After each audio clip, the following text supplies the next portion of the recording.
Meto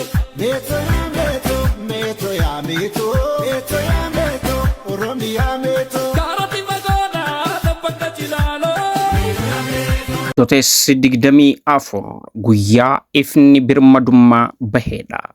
Imala jijjiirama biyyi keenya eegalte gara boqonnaa haaraatti kan ceesise bitotes digdamii afur.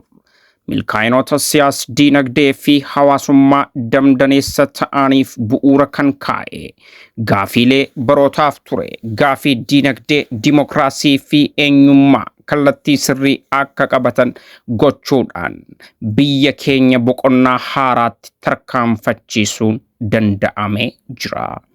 Bu'aa qabsoo saboota sablammootaa fi uummattoota biyyattii kan ta'e bitotes digdamii afur Itoophiyaanota mara bittinnaa'urraa baraaruun fakkeenya badhaadhinaa taasisuu danda'ee jira. Mul'ata waggaa 8 dura waadaarraa gara dhugaatti dhufe misooma damdaneessa magaalota keenya gara wiirtuu daldala ammayyaatti jijjiire misooma koriidarii. Mallattoo tokkummaa keenya injifannoo Aduwaa jaarraa 21ffaa kan ta'e hidha haaromsa guddicha Itoophiyaa lafee dugdaa diinagdee keenyaa ta'uun Itoophiyaa gara biyya fakkeenyummaatti ceesisaa jirudha. Meto ayyuudha meto Oromia meto ya meto Oromia meto Karati magoda tapata chilalo Guyyaa mul'atni teknoolojii itti facaafame biqilaa jiru.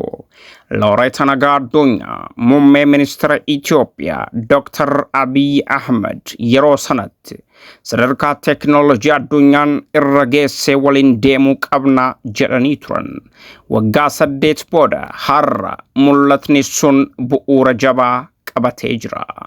Dhaabbata sammuu namtolchee Itoophiyaan Artificial Intelligence Institute ijaaramurraa kaase hojiiwwan gurguddoo biyyattiin addunyaa dijitaalaa keessatti dandeettii mataashee akka qabaattu taasisuun falaasama ida'amuutiin qajeelfamne carraaqqii waloo keenya gara guddina biyyaatti jijjiiruun carraa addunyaa dijitaalaa murteessuuf qophoofne jirra.